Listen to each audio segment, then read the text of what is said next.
할렐루야. 온라인으로 예배 드리는 성도님과 가정 가운데 하나님의 평안과 능력이 함께 하시기를 간절히 축원합니다. 지난주 구원받은 신앙인이 어떻게 살아야 하는지 그 구체적인 지침에 대해 이야기했습니다. 악을 악으로 갚지 말고 선으로 악을 이기라는 이야기였습니다. 그런데 바울은 오늘 본문 로마서 13장을 통하여서 그리스도인으로 살아가기 위한 근원적인 삶의 동기에 대해서 집중적으로 말하고 있습니다. 먼저 로마서 13장 10절 말씀 함께 읽겠습니다. 사랑은 이웃에게 악을 행하지 아니하나니 그러므로 사랑은 율법의 완성이니라. 이 구절에서 율법의 완성은 무엇이라고 했습니까? 사랑이라는 겁니다. 이게 무슨 말일까요? 왜 율법의 완성은 사랑이라는 걸까요? 사랑이 왜 율법의 완성인지 알아보기 위하여 예수님과 율법에 관하여 이야기할 필요가 있습니다. 왜냐하면 예수님은 율법에 대해 부정적으로만 이야기하셨다라고 흔히 오해하기 때문입니다. 예수님께서는 율법을 지키라고 하셨을까요? 지키지 말라고 하셨을까요? 지키라고 하셨습니다. 그것도 세세한 것까지도 지켜야 한다 말씀하셨습니다. 마태복음 5장 17, 18절입니다. 내가 율법이나 선지자를 폐하러 온 줄로 생각하지 말라. 폐하러 온 것이 아니요 완전하게 하려 함이라. 진실로 너에게 이르노니 천지가 없어지기 전에는 율법의 1.1획도 결코 없어지지 아니하고 다 이루리라. 주님은 분명히 말씀하십니다. 율법을 폐하러 온 것이 아니라 오히려 율법을 완전하게 하기 위하여 오셨다고 했습니다. 그러면서 율법의 1.1획도 결코 없어지지 아니하고 다 이루리라 말씀하셨습니다. 이게 무슨 뜻일까요? 율법 자체가 나쁜 것이 아니라는 겁니다. 이것은 유대인들에게만 해당되는 이야기가 아닙니다. 구원받은 그리스도인에게도 마찬가지입니다. 비록 율법은 구원의 조건이 될 수는 없지만 구원받은 우리는 이제 신앙의 계명을 따를 필요가 있습니다. 예를 들어 주일마다 나와 예배 드리는 거, 이거 신앙의 계명일까요? 아닐까요? 계명인 겁니다. 하나님께서는 안식일을 거룩하게 지키라고 하셨고, 그래서 유대인들은 안식일 토요일마다 회당에 모여 예배 드렸고, 기독교가 그 전통을 이어받아 주일마다 이렇게 모여 예배 드리고 있습니다. 여러분들이야 너무나 당연하고 마땅한 일로 여기겠지만 주일에 모여 예배 드리는 것도 엄밀히 말하면 신앙의 계명을 지키는 겁니다. 그러면 술 마시거나 담배 피지 말라는 거, 이런 것도 계명일까요? 계명이 아닐까요? 이런 문제도 역시 계명에 관한 문제입니다. 현대 기독교의 분명한 논란거리긴 하지만 공식적으로 개신교에서는 술, 담배를 금하고 있습니다. 그럼 이런 계명들이 왜 존재하는 것일까요? 신앙생활을 한다는 것은 사실 신앙의 계명을 지키는 일이기 때문입니다. 내가 예수님을 믿었다고 하면서 아무렇게나 살아가는 것은 분명 좋은 신앙일 수 없습니다. 신앙이 있다고 하면서 예배드리지 않고 자기가 살고 싶은 대로 방탕하게 산다면 그 사람의 신앙은 제대로 된 신앙이라 할 수 없습니다. 그러기에 신앙이 깊어간다는 것은 신앙의 계명들을 더욱 철저하게 지키게 되는 과정이라 할 수 있습니다. 주일마다 예배드리고 새벽에도 수요일에도 금요일에도 교회 나와 기도하고 100일 동안 매일 성경 통독하고 헌금 생활하고 교회 봉사도 하는 일에 그런 일들을 통하여 우리는 조금씩 더 깊은 신앙인이 되는 겁니다. 그러기에 이런 신앙의 계명은 불필요한 일이 아니라 우리 신앙에 있어서 반드시 필요한 일입니다. 그래서 주님께서도 율법을 폐하러 온 것이 아니라라고 말씀하셨던 겁니다. 이처럼 예수님은 분명하게 율법이 있어야 하고 그것들을 지켜야 한다고 하셨음에도 왜 사람들은 예수님이 율법을 폐하러 왔다고 오해했을까요? 그것은 예수님께서 율법의 형식주의를 강하게 비판하셨기 때문입니다. 마태복음 6장 5절입니다. 또 너희는 기도할 때에 외식하는 자와 같이 하지 말라. 그들은 사람에게 보이려고 회당과 큰 거리 어귀에 서서 기도하기를 좋아하느니라.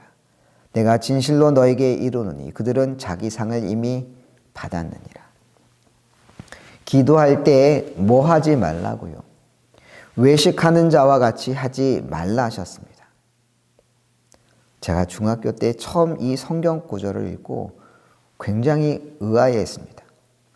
왜 예수님은 외식하는 걸 이렇게 싫어하실까? 왜 바깥에서 음식 먹는 걸 안 좋아하시지? 이렇게 생각했던 적이 있습니다. 그런데 나중에 알고 보니 여기서 외식은 바깥에서 음식 먹는 걸 뜻하는 게 아니라 겉으로만 경건한 척 형식적으로 하는 행위를 뜻하는 단어였습니다. 그래서 외식하는 자란 마치 신앙을 연기하듯 하는 자를 뜻합니다. 배우가 자신이 맡은 역할을 연기하듯 진실한 사람인 척 거짓으로 연기하는 자들이 바로 외식하는 자들인 겁니다. 그런 외식하는 자들은 이미 자기의 상을 받았다 했습니다. 그럼 누구에게 상을 받은 걸까요? 하나님께 받은 걸까요? 아닙니다. 사람에게 이미 받았다는 것이죠. 사람에게 경건한 척 인정받으려 한 일이기에 하나님께 인정받기 이전에 이미 사람들로부터 상 받았다는 겁니다. 주님은 이처럼 하나님과 상관없이 하는 신앙생활에 대해서 비판하셨습니다. 그런데 이렇게 율법에 대해 연기하듯 사람에게 보이려고 지켜서는 안 된다고 하자 바리새인과 서기관 등 당시 정교 지도자들이 마음에 빈정이 상했던 겁니다. 그래서 예수님에 대해 일부러 가짜 뉴스를 퍼뜨렸습니다. 예수는 율법을 지키지 말라고 한다. 율법이 필요 없다고 주장한다. 율법을 폐하려고 한다. 이렇게 가짜 소문을 퍼뜨렸던 것이죠. 그래서 예수님은 이런 오해를 바로잡기 위하여 마태복음 5장 17절과 같이 말씀하셨습니다. 다시 한번 함께 읽겠습니다. 내가 율법이나 선지자를 폐하러 온 줄로 생각하지 말라. 폐하러 온 것이 아니라 완전하게 하려 함이라. 여기서 분명히 밝히고 계십니다. 내가 율법이나 선지자를 폐하러 온 줄로 생각하지 말라고 했습니다. 그러면서 이야기하시기에 폐하러 온 것이 아니요 뭐하게 하려 함이라? 완전하게 하려 함이라 하셨습니다. 그러면 어떻게 율법은 완전하게 되는 것일까요? 이에 대한 대답이 바로 오늘 본문 로마서 13장 10절에 나와 있는 겁니다. 사랑은 이웃에게 악을 행하지 아니하나니 그러므로 사랑은 율법의 완성이니라. 무엇이 율법의 완성이라고요? 사랑이. 사실 바울 사도의 이 이야기는 예수님의 말씀을 정확하게 이해하고 한 이야기라 할 수 있습니다.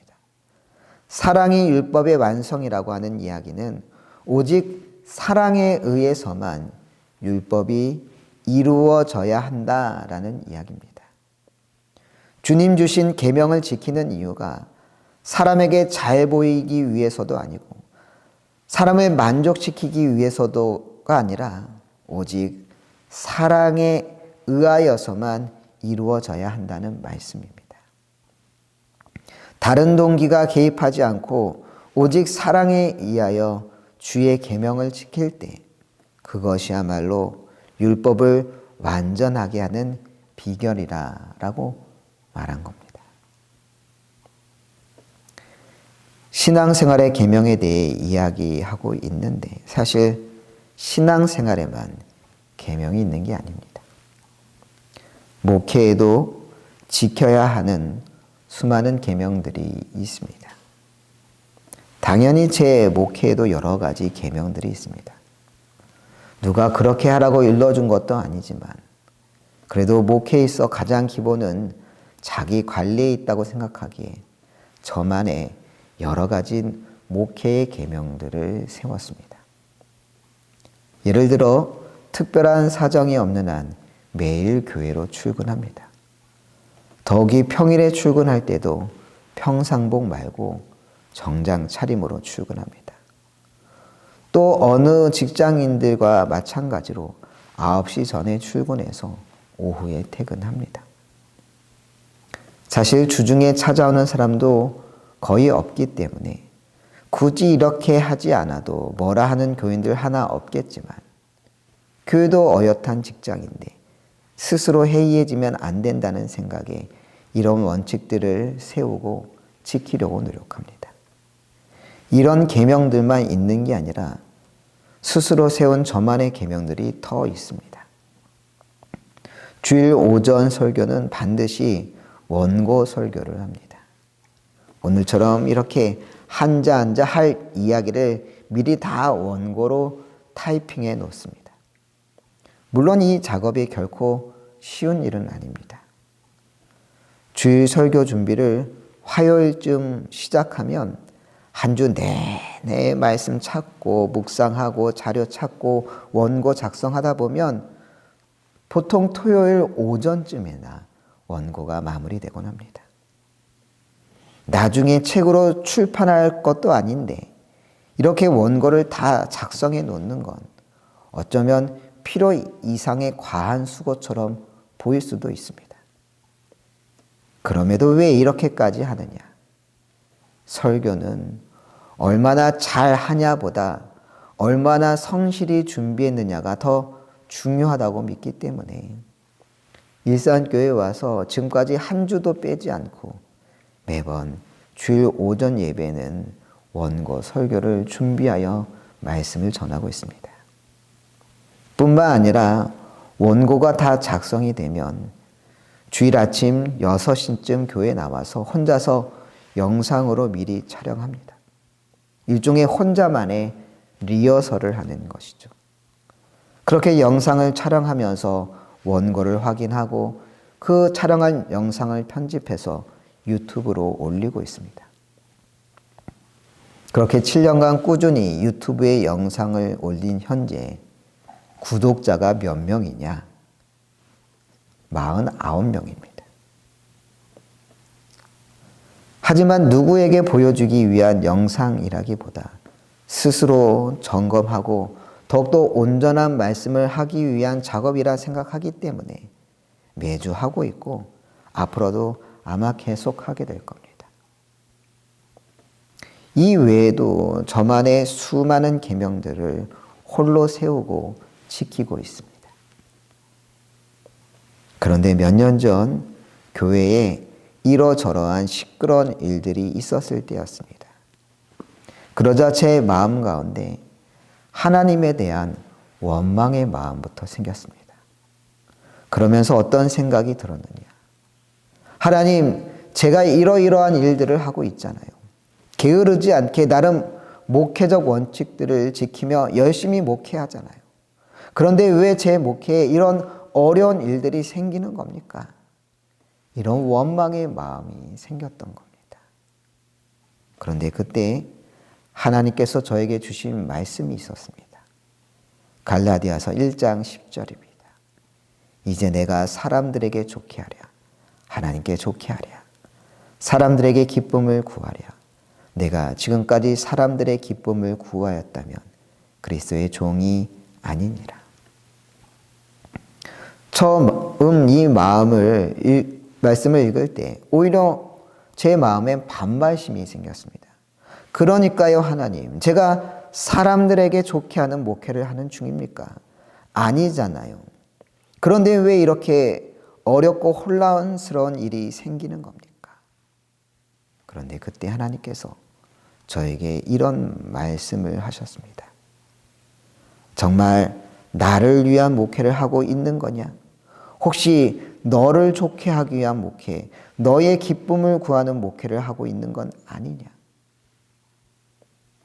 이런 주님의 음성에 저는 한 대 얻어맞은 듯 큰 충격을 받았습니다. 왜냐하면 그 전까지 갈라디아서 1장 10절 말씀은 수백 번 읽었지만 여기서 사람들이란 항상 남들 혹은 교인들이라고만 생각했지 단 한 번도 내 자신이 포함될 수 있다고 생각해 본 적이 없었기 때문입니다. 그런데 아니었습니다. 사람들에게 좋게 하랴 하나님께 좋게 하랴는 질문 속에는 너를 즐겁게 하는 일이냐 아니면 하나님을 기쁘시게 하는 일이냐라고 하는 의미도 포함되어 있었던 겁니다. 그 순간 깨달았습니다. 지금 나는 나 자신의 만족을 위한 목회를 하고 있구나. 내 스스로 목회적 계명들을 세운 후 그 계명들을 지키는 내 자신을 바라보며 흐뭇하게 여기는 내가 이 정도 하는 사람이야 라고 스스로 대견해하는 목회를 하고 있구나.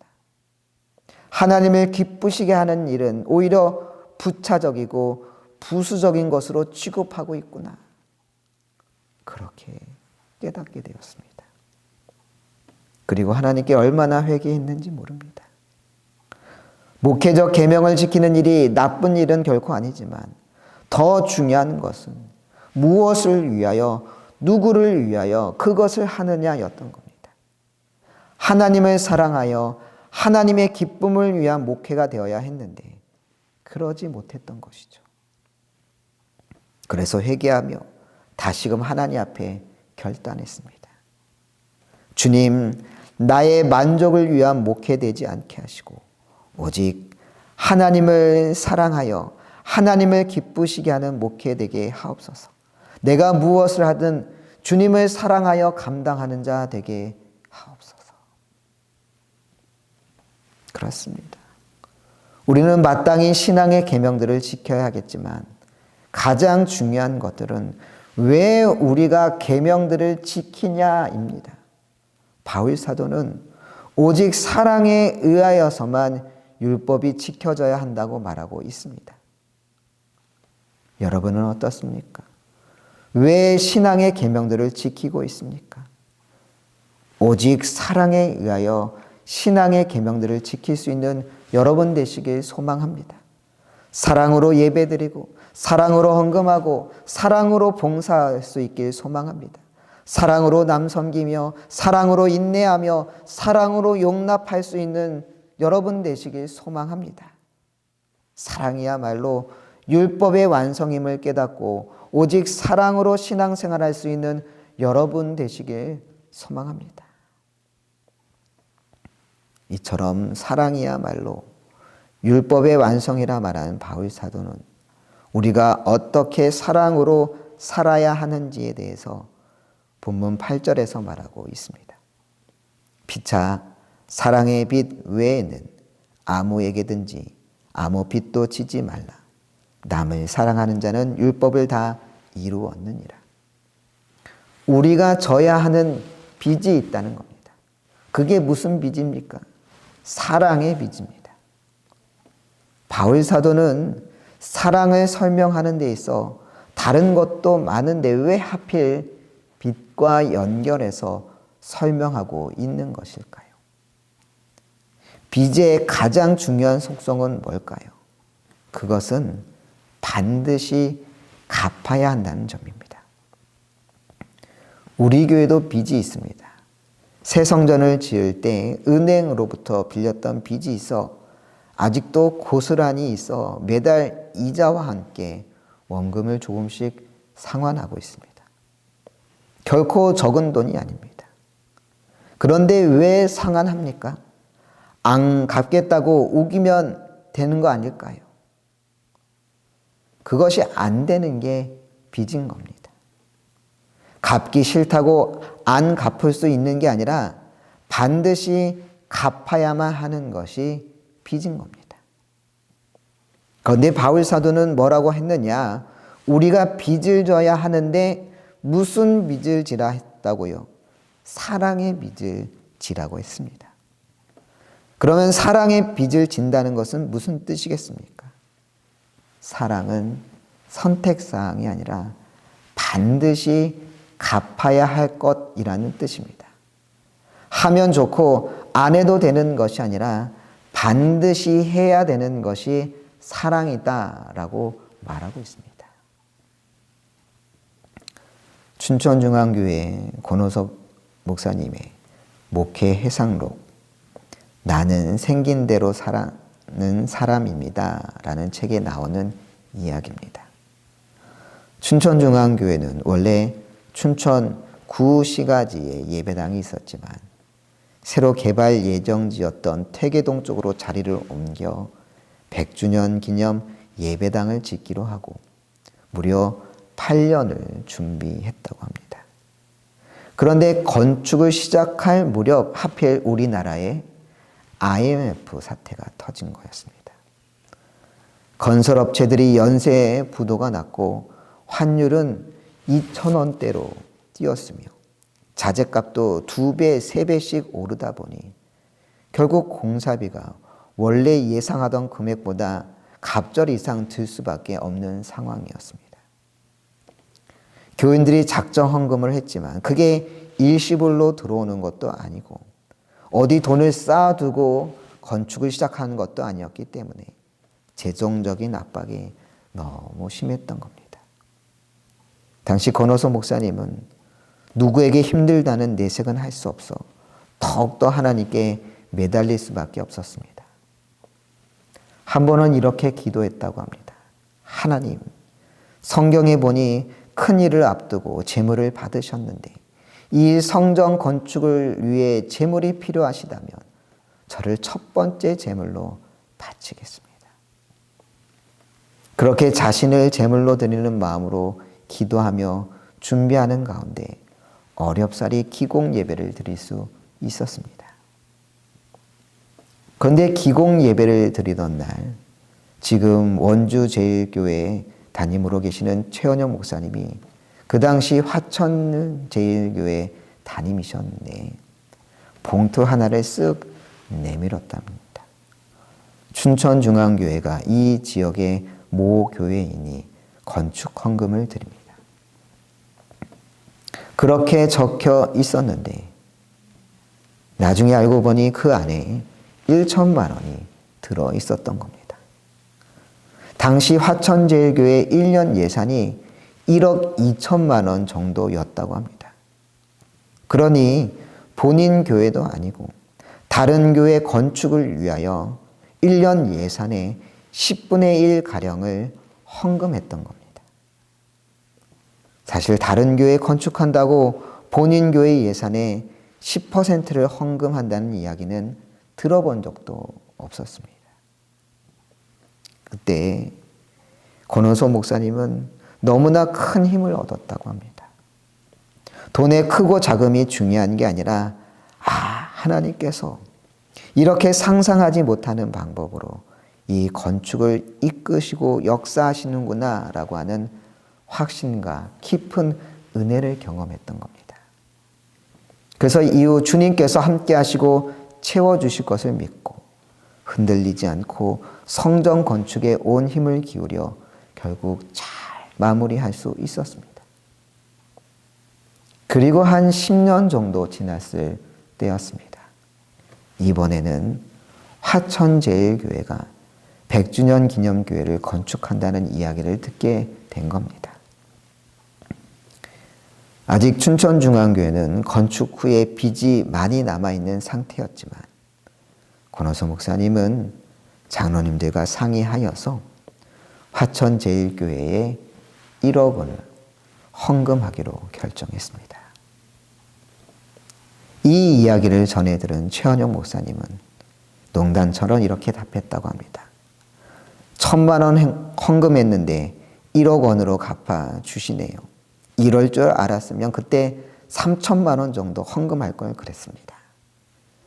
그러면서 웃으셨다고 합니다. 얼마나 아름다운 일입니까?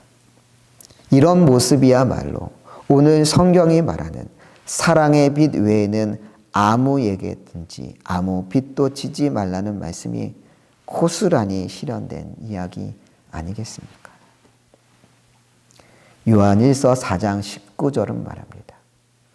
우리가 사랑함은 그가 먼저 우리를 사랑하셨습니다.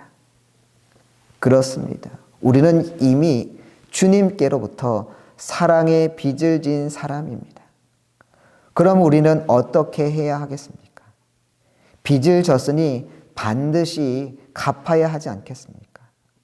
그런데 우리가 주님으로부터 진 빚은 누구에게 갚아야 하느냐? 바로 우리 옆에 있는 형제에게 갚아야 합니다. 그래서 이어지는 21절은 말합니다.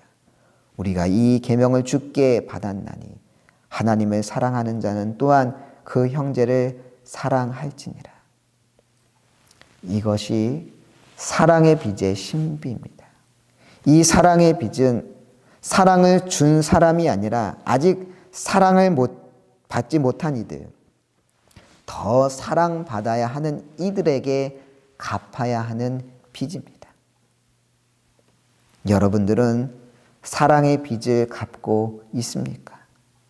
사랑의 빚을 갚지 않으면 우리는 주님께 악성 채무자가 되는 겁니다. 내가 이미 주님으로부터 깊은 사랑의 빚을 졌음을 깨닫고 우리 옆에 있는 지체들을, 가족들을, 이웃들을, 형제들을, 자매들을 사랑하기에 힘쓰는 여러분들 되시길 간절히 축원합니다.